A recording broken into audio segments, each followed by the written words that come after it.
வணக்கம் நண்பர்களே. நாம இன்னைக்கு இந்த வீடியோல என்ன ஒரு முக்கியமான தகவல பத்தி தெரிஞ்சுக்கொள்ள போறோம் அப்படின்னு சொல்லிட்டு பார்த்தீங்கன்னா, டைரக்டர் அமீர் வந்து இன்னைக்கு ட்ரிஷா மற்றும் சங்கீதா விஜய், அதுக்கப்புறம் தாவேகா தலைவர் விஜய் இவங்கள பத்தி பேசியிருக்கிற ஒரு முக்கியமான தகவல பத்தி தான் இந்த வீடியோல பார்க்க போறோம். அவர் சொன்ன அந்த விஷயங்கள் இன்னைக்கு சோஷியல் மீடியால மிகப்பெரிய சர்ச்சையை ஏற்படுத்துறது மட்டும் இல்லாம, மக்கள் மத்தியில பெரிய ஒரு குழப்பத்தையே ஏற்படுத்தியிருக்குது அப்படின்னு தான் சொல்லணும். அத பத்தி தான் இந்த வீடியோல நம்ம பார்க்க போறோம். அதுக்கப்புறமேலு தாவேகா தலைவர் விஜயோட மனைவியான சங்கீதா விஜய் வந்து தன்னுடைய 2வது மனுவை இன்னைக்கு நீதிமன்றத்துல சப்மிட் பண்ணியிருக்கிறாங்க. அது வந்து என்ன அப்படி சொல்லியிருக்காங்க அப்படிங்கிறத பத்தியும் நம்ம டீட்டெயிலா பார்க்க போறோம். அது மட்டும் இல்லாம நடிகர் பார்த்திபன் வந்து த்ரிஷாவை பத்தி விமர்சிச்ச ஒரு விஷயத்துக்காக அவங்க வந்து கோவப்பட்டு ரிப்ளை பண்ணியிருக்காங்க. அது அவங்க என்ன அப்படி சொல்லியிருக்காங்க அப்படிங்கிறத பத்தி நம்ம டீட்டெயிலா பார்க்கலாம். வீடியோக்குள்ள போறதுக்கு முன்னாடி நீங்க நம்ம சேனலுக்கு புதியவரா இருந்தா மறக்காம நம்ம சிபி ட்ரெண்டிங்கை சப்ஸ்கிரைப் பண்ணி ஃபாலோ பண்ணிக்கோங்க. வாங்க வீடியோக்குள்ள போலாம். முதலாவதா அமீர் வந்து இன்னைக்கு வந்து தாவேகா தலைவர் விஜய் மற்றும் சங்கீதாவை பத்தி என்ன சொல்லியிருக்காங்க அப்படின்னு சொல்லிட்டு பார்த்தீங்கன்னா, விவாகரத்து அப்படிங்கிறது அது அவங்கவுங்க தனிப்பட்ட விஷயம். இன்னைக்கு வந்து எம்ஜிஆர் வந்து கட்சி வந்து ஆரம்பிச்சாரு அப்படின்னா, அவர் ஸ்ட்ரைட்டா இன்னைக்கு கட்சி ஆரம்பிச்சு இன்னைக்கு முதல்வர் சீட்டுக்காக அவர் வந்து போராடல. அவர் வந்து ஃபர்ஸ்ட் எம்எல்ஏவா இருந்தாரு, எம்பியா இருந்தாரு, பொருளாளரா இருந்தாரு. அதுக்கப்புறம் தான் வந்து ஒரு கட்சி ஆரம்பிச்சு, அதாவது படம் நடிச்சுக்கிட்டே கட்சியோட செயல்பாடுகளிலையும் ரொம்ப தீவிரமா பங்கேற்றுட்டு இருந்தாரு அப்படின்னு சொல்லலாம். அதாவது நிறைய படங்கள்ல அவர் வந்து அவருடைய கட்சியோட நேமை வந்து மென்ஷன் பண்ணியிருக்கிறது மாதிரி அவர் வந்து அந்த கட்சியில தீவிரமா செயல்படுற மாதிரி கோ ஆக்டர்ஸ் எல்லாம் பேசுற மாதிரியும் நிறைய வசனங்கள் அங்க வச்சிருப்பாங்க. ஸோ வந்து ரொம்ப பேரலா 2 விஷயத்தையும் வந்து அவரு கவனிச்சிட்டு வந்தாரு. அதாவது எம்ஜிஆர் அப்படிங்கிற ஒரு மிகச்சரியான போர்வால், எம்ஜிஆர் வந்து ஒரு டூல் மாதிரி வந்து அண்ணா யூஸ் பண்ணாரு. அண்ணாவோட அந்த கருத்துக்களுக்கு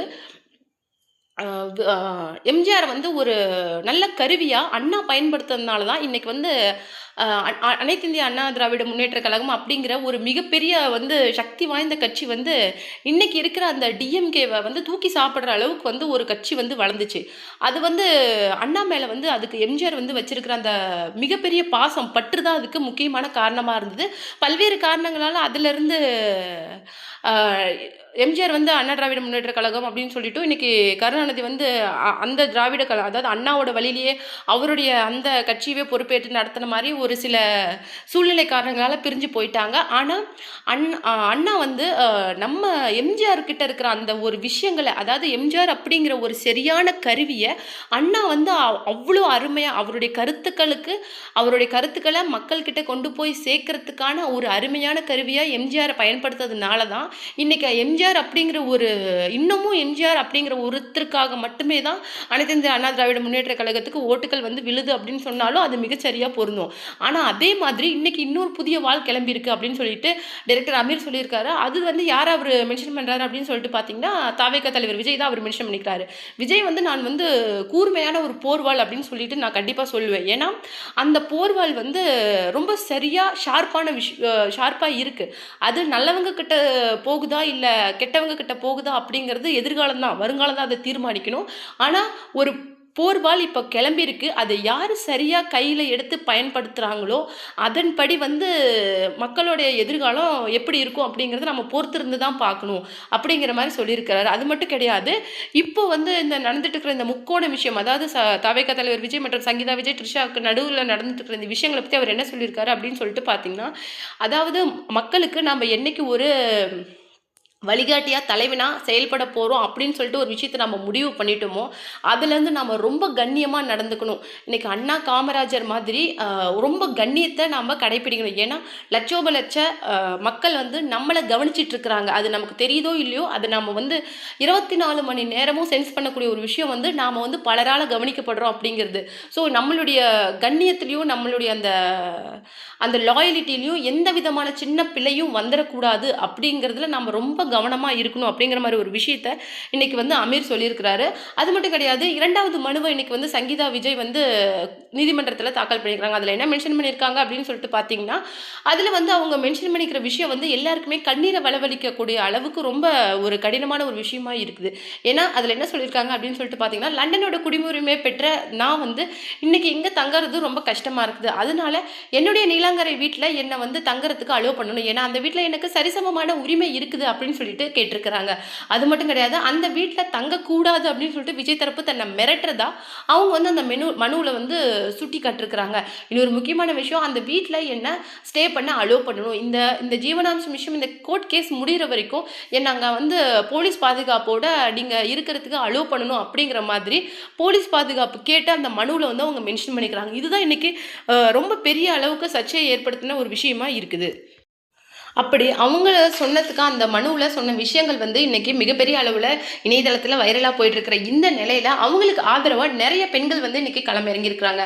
அதாவது முக்கியமாக வந்து இன்றைக்கி துணை முதலமைச்சராக இருக்கிற உதயநிதி ஸ்டாலினோட மனைவியான கிருத்திகா ஸ்டாலின் வந்து இந்த விஷயத்துக்கு ஆதரவாக ரொம்ப ஒரு உணர்ச்சிகரமான கருத்தை வந்து பதிவு பண்ணியிருக்காங்க. அவங்க என்ன சொல்லியிருக்காங்க அப்படின்னு சொல்லிட்டு பார்த்தீங்கன்னா, அவங்க அதில் என்ன சொல்லியிருக்காங்க அப்படின்னு சொல்லிட்டு பார்த்தீங்கன்னா, மக்களுடைய பார்வையை யாராவது முழுசாக நம்பினா அவங்க வந்து அவங்கள மாதிரி ஒரு பெரிய முட்டாள் வந்து யாருமே இருக்க மாட்டாங்க. நான் மக்கள் விருப்பப்படுற மாதிரி நடந்துக்கிறேன் அப்படின்னு நாம் என்னைக்கு முடிவு பண்ணுறோமோ அன்னைக்கு நாம் நம்மளுடைய உண்மைத்தன்மையை தொலைச்சிட்டு நிற்கிறோம் அப்படின்னு சொல்லிட்டு அர்த்தம். ஏன்னா மக்களுடைய பார்வை வந்து நாளுக்கு நாள் மாற்றம் அடையக்கூடிய ஒரு விஷயம். ஆனால் உண்மைத்தன்மை அப்படிங்கிறது நாமளே நம்புறது, நமக்குள்ளே இருக்கிற உண்மையான விஷயம், நாம் இதுதான் அப்படின்னு முடிவு பண்ணுற விஷயம். ஸோ வந்து என்னைக்கு வந்து மக்களுடைய வழியில் நாம் போக ஆரம்பிக்கிறோமோ அப்போ வந்து நம்மளே அந்த இடத்துல இழந்துடுறோம். அப்படி இருக்கிற பட்சத்தில் நாம செய்யற வேலை எது, நமக்கு குடும்பம் எது, நாம பண்ணிட்டு இருக்கிற வேலை எது அப்படிங்கிறதுலே பெரிய குழப்பம் வந்து வர நேரிடும். அதாவது இப்போ வந்து ஒரு தலைவருக்கு ரொம்ப முக்கியமான ஒரு விஷயம் கண்ணியம், கட்டுப்பாடு தான். அது இல்லாத போகிற பட்சத்தில் கண்டிப்பா ஒரு தலைவன் வந்து நல்ல தலைவனா இருக்க முடியாது. அவன் வந்து மக்களை ஒரு வழிகாட்டியா இருக்க முடியாது. கண்டிப்பா அந்த பாதையில வந்து நிறைய பிரச்சனைகள் வந்து ஏற்பட நேரிடும். அந்த நிலைமையில வந்து அந்த தலைவன் வந்து அந்த இடத்துல அந்த மக்களை அனாதையா விட்டுட்டு போறதுக்கு கூட வழி இருக்குது. ஸோ வந்து ஒரு கண்ணியமான தலைவரை மக்கள் தேர்ந்தெடுத்தா அவங்களுடைய எதிர்காலம் பிரகாசமா இருக்கும். அவங்களுடைய அந்த வழிகாட்டுதல் வெளிச்சத்துல அவங்க வந்து பயணிக்கிறதுக்கு ரொம்பவும் சௌகரியமா இருக்கும் அப்படின்னு சொல்லிட்டு கிருத்திகா ஸ்டாலின் சொல்லியிருக்கிற இந்த பதிவு வந்து இப்போ ஒரு பெரிய சர்ச்சையை ஏற்படுத்தியிருக்குது. அது மட்டும் இல்லாம தமிழிசை சவுந்தரராஜன் என்ன சொல்லியிருக்காங்க அப்படின்னு சொல்லிட்டு பார்த்தீங்கன்னா, கண்டிப்பா சங்கீதா விஜய்க்கு நான் ஆதரவு தெரிவிப்பேன். ஏன்னா அவங்க வந்து குறிப்பிட்டிருக்கிற விஷயங்களை ஒரு பெண்ணா நான் நினைக்கும் போது எனக்கு ரொம்ப கடினமா இருக்குது. எவ்வளவு கஷ்டங்களை கிட்டத்தட்ட அவங்க 4-5 வருடங்களா அவங்களும் அவங்க குழந்தைங்களும் இவ்வளோ கஷ்டங்களை அனுபவிச்சிருக்காங்க அப்படின்னு சொல்லிட்டு நான் நினைக்கும் போது எனக்கு ரொம்ப கஷ்டமா இருக்குது. இன்னைக்கு வந்து இவ்வளோ பெரிய கட்சி தலைவர் மற்றும் இவ்வளோ பெரிய நடிகரோட மனைவியே இந்த இந்த மாதிரி ஒரு விவாகரத்துக்காக கோர்ட்டு கேஸ் அப்படின்னு சொல்லிட்டு படியேற மாதிரி ஒரு சூழ்நிலையை இன்னைக்கு அவர் ஏற்படுத்தியிருக்காருன்னா நாளைக்கு மக்களுக்கு எவ்வளோ பெரிய ஒரு கஷ்டங்களை கொடுக்கறதுக்கும் அவர் தயங்க மாட்டார் தானே. ஒரு நம்பிக்கை துரோகத்தை ஒரு குடும்பத்துக்கே செய்ய துணிஞ்ச ஒரு ஆளால் எப்படி ஒரு நல்ல தலைவராக இருக்க முடியும் அப்படிங்கிற கேள்வியும் இன்னைக்கு தமிழிசை சவுந்தரராஜன் முன் வச்சிருக்கிறாங்க. தவேகா அப்படிங்கிறது ஒரு புதிய கட்சி, அதுக்கு அனுபவம் கிடையாது. இன்னைக்கு நடந்த அந்த கரூர் விஷயத்துல முழுக்க வந்து இதுக்கு காரணம் தாவேகா அப்படின்னு சொல்லிட்டு இன்னைக்கு சுட்டி காட்டிட்டு இருந்த தமிழிசை சவுந்தரராஜன் வந்து இன்னைக்கு சங்கீதா விஜயோட விஷயத்துல முழுக்க அவங்களுக்கு ஆதரவா நிற்கிறாங்க. அவங்க வந்து எந்த அளவுக்கு ஆதரவா நிற்கிறாங்க அப்படின்னு சொல்லிட்டு பாத்தீங்கன்னா, அவங்க எந்த விதமான விஷயங்களுக்கும் இதுக்கு மேல பயப்பட தேவையில்லை. ஏன்னா அவங்களுக்கு ஆதரவு பட நீட்டுறதுக்கு தான் நாங்க இருக்கோம் அப்படிங்கிற மாதிரி நிறைய கருத்துக்களை இன்னைக்கு தமிழிசை சவுந்தரராஜன் சொல்லியிருக்காங்க.